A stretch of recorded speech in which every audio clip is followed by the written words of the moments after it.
Did we do it? Facebook says it's starting. So if we are live for this section, definitely let us know in the comments. Yeah. But as of right now, we are definitely officially 100% live. Hello, everyone. Thank you so much for joining us for today's live. And today our topic is holiday copy, how to write and perfect your holiday copy. awesome. So I think a lot of people usually think about this as like a kind of like Christmas, New Year's, Thanksgiving kind of thing. But there are actually a ton of holidays all throughout the year that we've had a lot of fun writing holiday copy for. Quinn, did you want to share a couple examples of that? Sure. I mean, a good example is just yesterday was National Puppy Day. So we did a post about it. We did a reel and a TikTok about it. And those are always just so fun. I mean, obviously, like puppies are just so fun. Yeah. But we've also done a lot of others. We've done a blog about National Donut Day. I think we even did a blog about like National Jello Day. I think I wrote that blog. I should know that. I think we did. Let me go look. I'm that sounds like, yes, unique Jello recipes. Yeah. It looks like we also had, oh, this is not a coffee day, but there's also a coffee recipes blog post that Quinn wrote, which if you have not checked it out and you like coffee, 100% for sure do that. Because I hadn't even heard of some of these and I definitely need to make all of them all of the time. Those are some really good recipes. So yeah, awesome. I was gonna say, yeah, unique Jello recipes. Trying to think, I know we also have a blog post that referenced National Donut Day that was really fun, and we didn't even actually put that up on the day. It was just kind of a fun fact thrown in there. Mm-hmm. I know we've done a National Authors Day as well, which is, I mean, super relevant for us. Yeah, exactly. And I think that's important when picking out kind of, I guess, quote unquote, random holidays that maybe don't line up with some of the major holidays, is making sure ideally they're relevant to your business or product. Or even if they're not relevant, they are at least kind of like generally happy things for your audience to see. So like for us with National Puppy Day, a lot of us have pets that frequently join us on Zoom calls. Some of them are dogs. We also have Fred, who's Quinn's cat, who joins us pretty frequently. And one of our editors has a couple of birds who quite frequently make their opinions heard. And we just love all of it. So that was some really fun behind the scenes content to share. But keep in mind, like if you have part of your brand is that you're always drinking a mug of tea, maybe there's a National Tea Day. Post some of your favorite teas for that day and really capitalize on the people who are interested in some of the same things as you. Yeah, it really kind of opens up a whole new world of like fun content ideas because you can do anything with them. I mean, we've done Instagram posts, reels, TikToks, blog posts, lives, like we've done so many different types of content around one random national day. And it's always so fun. It's really, really useful, especially if you're just kind of at one of those places where you've hit a wall and you don't know what content you want to put out. Pulling up, well, you know, what national day of is whatever the date is, it can be really helpful even just to get your mind moving. You know, I mean, I'm probably not going to be aware of I think National Pizza Day was one that we celebrated. I'm not going to consciously think of that, but once I Google it, yes, absolutely. Let's celebrate that pizza is a thing that exists. Let's do that. So sharing that can also be really fun for your audience because it's kind of a fun value add where they'll see your posts and they'll go, oh, I didn't realize today's National Ice Cream Day. I should go scoop myself a bowl of ice cream. And it can help foster that engagement because you're talking about something that your audience probably enjoys. Yeah, oftentimes too on some of those bigger national days like pizza and like some of the ones like National Puppy Day that like everybody loves. Yeah. Those are often really like trending topics. So getting to get involved in that conversation where you wouldn't normally have anything to add. It's like maybe we're not an animal shelter, so we don't really have something to add about puppies, but we do for National Puppy Day. And then we get to join into that conversation, kind of get in on that trending topic. Exactly. And you'll get to expose yourself then to people where even if they aren't necessarily your ideal customer, they might share it with their friends or their engagement might boost how many people it goes to. I think there's kind of this idea of, you know, only ever make content that is like super specific to your target audience. But something that we really enjoy is, in addition to that really specific content, just having fun with it and, you know, showing off our pets, showing off. I think there was a National Nap Day that you did with Fred last week that I absolutely loved. That was so great. And like, is napping something we do here at Content Cucumber? Not, at least not on Zoom calls. No, we don't usually do that. But it's still something fun and relatable and that helps express the people behind the brand. Yeah, it's really great at helping give that personality because there's so many different National Day ofs. I mean, half the time there's like 4 different ones on the same day that you can pick which one is most relevant to you. It's really a great way to like show your personality with a little bit of guidance. Hey, Chris. Your personality. Surprise. Chris, we were just talking about some kind of random National Day ofs. Like we've been making reels for National Nap Day and National Puppy Day and kind of those fun random holidays. And I know we've written blogs about that before too. Yeah, I definitely celebrated National Puppy Day. Yeah. Thanks to Content Cucumber, I didn't even know about it until I looked at our Instagram. It's so much fun, but that's part of the fun is getting to learn, you know, like I think we also celebrated National Pizza Day the last time it happened. I didn't know that was a thing, but you better believe I celebrated. Yep. There's National Everything Day, right? And that's part of the fun. When's National Coffee Day? I'm looking forward to that one. Good question. I'm sure that exists. International Coffee Day is on Friday, October 1st this year. All right, there you go. Well, October 1st, big day here at Content Cucumber. Is there National Cucumber Day? That would be an even bigger deal. That's going to be a big deal if there is. We're going to have to start planning for that. June 14th. Really? Oh, snap. Fine, I'm making a note. I was going to say, make a note of that. We are going to be sharing so many cucumber recipes that day.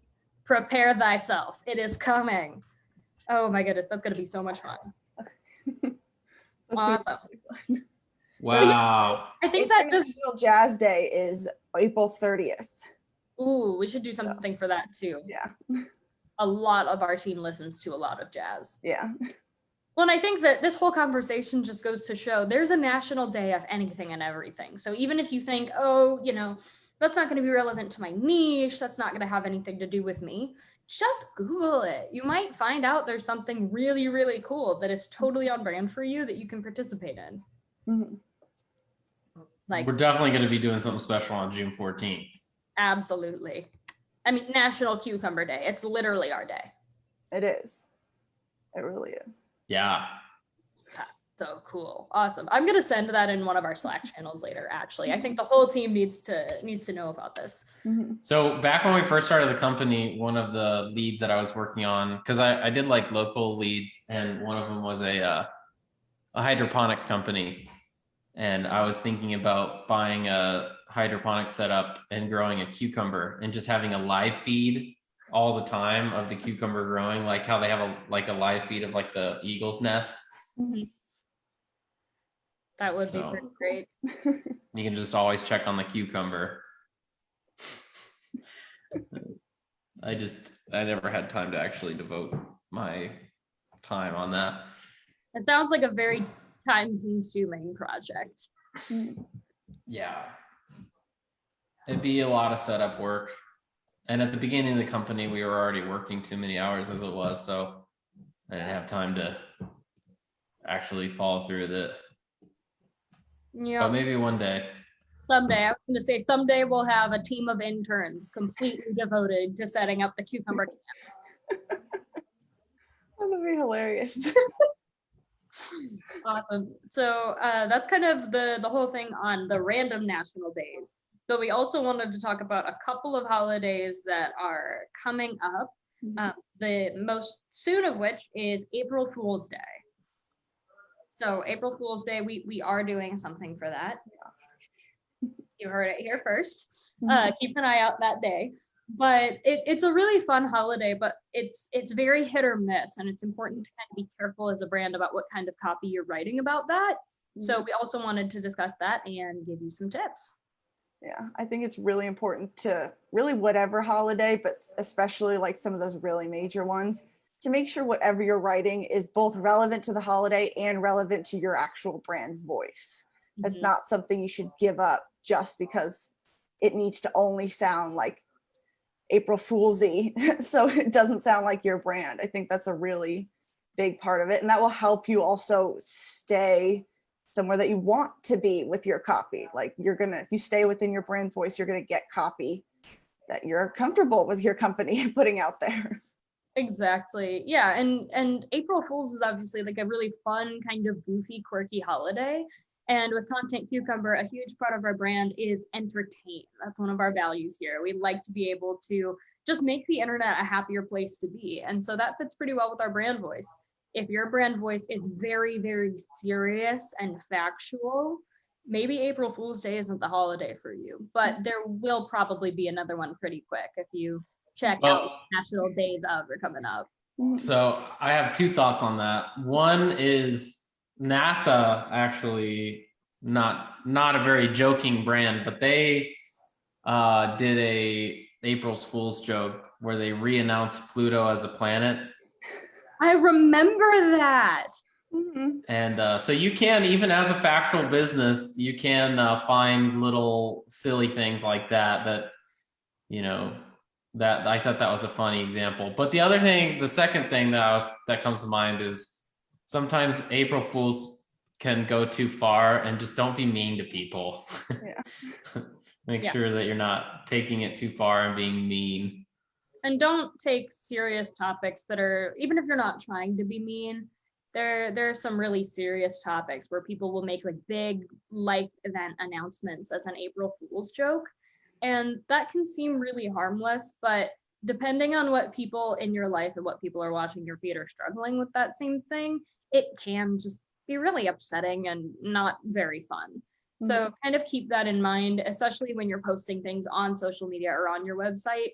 This is going out to a really broad audience. You probably don't know everything that is going on in every single person's life as you write that. So just kind of be aware, have a few different people on your team or a few friends of yours read it before it goes up, just to kind of make sure that you're in the clear and you're not going to accidentally cause harm. Yeah, making sure it's actually funny is a good thing. Kind of important. That's kind of the whole point. Yeah, it is. Of April Fools, especially. Unless you're Wendy's, then shock and awe is your thing. So if you're Wendy's and you're watching this, then you be you, Wendy's. Also DM us, we should collab. Yeah. Because you know they're gonna say something pretty shocking on April Fool's Day.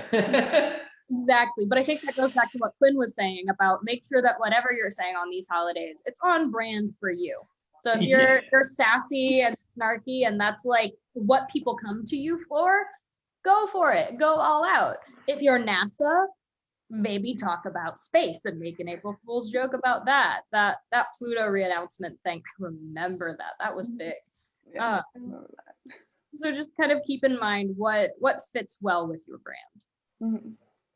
I think that was NASA. It could have been the National Planetary Society. If anyone's watching this and they're like, that wasn't NASA, feel free to comment.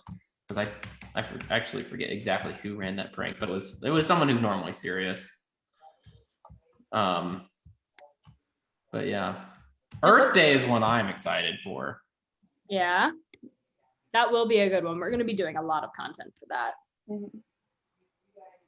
I'm excited for Earth Day. Good old Mother Earth. Yeah, that'll be very, very fun. All right, and then there is another holiday coming up that you brought up, Quinn. Oh, yeah, Easter's coming up, I think, in 3 weeks, a couple weeks. Yeah, 2.5 weeks, I think. I can't believe we're this much through March. I know, it's still in my brain. And like, we just had New Year's. So it's going really fast, but Easter is coming up. And so if that's something you want to write content for, what are some things people should keep in mind? I think it's important to keep in mind, especially with Easter, because it does have a religious side to it. If you're not a religious company or your company doesn't have those values, you don't have to comment on that part of it. Because like just comment on the egg hunts and the Easter bunny and kind of the fun of it, because you don't need to. If you don't have any like expertise on a subject, you don't need to comment on it. but you don't also need to be afraid, I think, to still celebrate that holiday, especially when there is such like a fun side to it. Yeah, I don't care how secular you are. If you can't find some joy in Reese's egg, you know, the chocolate is fantastic, and you can have fun with that. Like something that I love seeing, and this happens after Valentine's Day and Halloween too, but after Easter, is that it's half price candy day. Everyone, like, go place your pickup order, go to Walmart, because there's all of that perfectly good candy or chocolate that's holiday themed. It's in an egg shape, and so it's going to be on clearance. So that's kind of another really fun way to engage with that holiday. Chris, you looked like you had an idea. Well, I was just thinking about holidays that are going to be a big deal this year. I think this will be the biggest July 4th we've ever had ever. Yeah. Because like Indiana, for example, we were for the vaccine, we were in the 40s right now, like ages 40 up. And starting on March 31st will be 16 and up. They're so overstacked. They're so overstacked that they're going from 40 to 16. That's and awesome. then by the end of April, we should have the entire state completely vaccinated. So we might have everyone vaccinated by May in Indiana, like That'd May be awesome. 1st, not just like May, but like the beginning of May. That's So Indiana is like kicking ass right now. So and Indiana has legal fireworks. So it's going to be ridiculous. Like we're already talking about in our cul-de-sac, like my neighbors are all vaccinated. One of them is younger and she's like, well, I just, went and volunteered at like the vaccination center and just helped out and they gave me a vaccine. I was like, that's smart. I'm going to do that. It's also a good thing to do. So if you're looking to get vaccinated and you're open to volunteering, but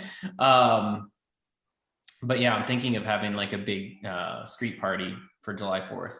that would be so fun. Because I think everyone will be fully vaccinated by July 4th. So I think that'll be a huge holiday. Yeah. I'm excited for it because one of the reasons that we moved to where we moved to last May was so that we could actually like host people and have people over and really have the space for it. And then that obviously did not happen last year. That was not an option. And so we're very excited for this year. We're like, all right, we're going to be like grilling every weekend. We're going to be just, as soon as everybody in our circle is vaccinated, we're going to go through so many hot dogs and burgers this summer. It's not even going to be funny. Yeah, I'm excited. I think July 4th is going to be a big deal. Yeah. So make sure you write some content for that. We've written content for the 4th of July with, I think we might have done safety tips one year or something like that. We have done different recipes that are really fun. We've done just all sorts of content surrounding that. So definitely take full advantage of that, especially if you happen to be in the industries of food or pyrotechnics. This is it's your time. Don't light firecrackers in your hand and then attempt to throw them. Light them and then run away. I did that and almost blew my hand off. So I've learned that lesson from experience. Do not attempt to throw firecrackers. I was supposed to go to an Elton John concert that night, and instead I stayed home with my hand in an ice bucket. So don't do that. Yeah. Light it and run. Create content safely. Be very, very careful. Check which fireworks are legal in your state. Consider having supervision, aka someone who can drive you to the hospital if things go terribly wrong. And be safe, but have fun with it. Like if you're in a place where fireworks are an option for you and you just want to get really creative with that, enjoy it. Have a blast. Yeah, I don't think there's such a thing as an illegal firework in Indiana. So if you're in Indiana, just, unless you're in Marion County, they have a bunch of restrictions, but that's because it's a really populated area. But if you're out in the country in Indiana, just go nuts where no one can get hurt. I'm in Illinois, so if it's much more than a sparkler, not okay here. Yeah. But it's so much fun. I'm surprised that they don't just have like what Indiana does, or like Indianapolis has restrictions, where Chicago would have restrictions, but then the rest of the state wouldn't matter. Because there's parts of Illinois that's just like nothing. Yeah. Like it wouldn't really matter because it's nothing. Like The Yeah, most exciting thing is when you go from a cornfield to a soybean field and then back. yeah. You might wake up a rabbit or something, you know. You're not gonna wake up any people though, because you're so spread out. But yeah, the fireworks this year will be crazy. I think also just like people gathering, it's gonna be crazy. I think this is gonna be like there's gonna be like a Woodstock. You know how there's Woodstock in 1969 and they call it the Summer of Love. I think that this summer is gonna be like that. I've seen a lot of people talking about how like, oh, it's going to be the roaring 20s all over again. We're all going to be just going out and, you know, it's going to be that same kind of cultural revival. Mhm. So, we'll Yeah. see. And hopefully that'll happen. We'll see. I'm really excited. I was super excited to get the news that Indiana is opening up all vaccines down to age 16 by March 31st. That's awesome. That's amazing. So keep up with whatever your state's doing. Make sure you're on your mailing list for vaccines. I know this isn't what this is about, but if you're not already on your government mailing list or your local, I think Sarah, my wife, Sarah C, not this Sarah, different Sarah, she's on the Kroger list, I think. And so they emailed her letting her know that we can apply to get vaccinated on the 31st.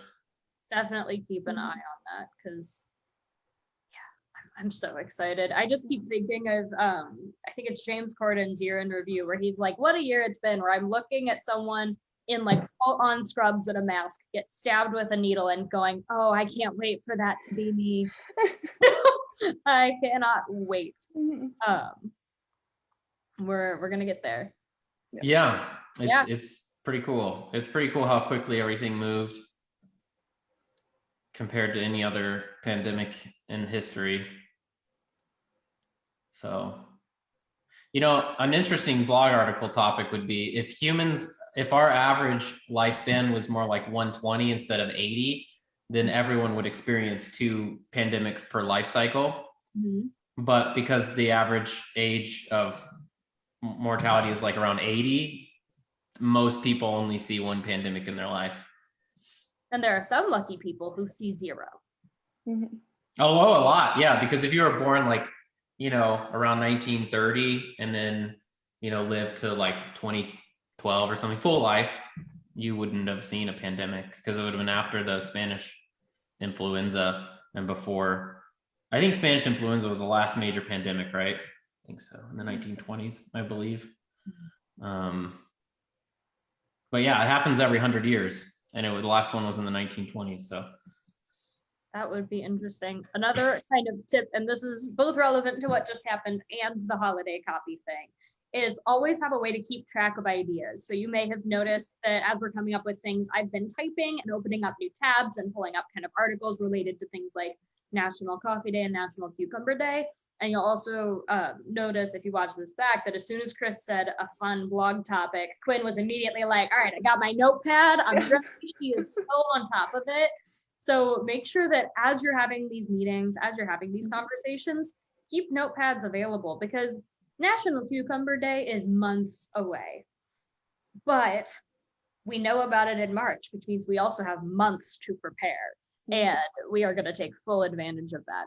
So just always have a way to save those ideas, keep track of the national holidays that you really want to celebrate so that you won't be like if the cucumber team woke up on June 15th going, we missed it. Definitely. The morning of being like, that's today. Exactly. Someone run to the grocery store, get the cucumbers, as many as you can find. We've got to do something now. You know, just raiding the local grocery store. We'll prepare in advance. And I think that's definitely an important part of that is setting reminders. You don't have to do that for every national holiday, but the ones that you really know you want to put out content for, like we've done National Authors Day, Quinn mentioned, things that are really relevant to writing. We try to keep good track of those because those are very relevant to us. So figure out a way of note-taking that works for you to keep those top of mind. Is there anything else we want to share with our audience? I don't think we want to give away all of our secrets. So I think with that, it's time to end. Awesome. Well, have a great Wednesday, everybody. Drop your favorite national holiday in the comments, and we will see you next week. See ya.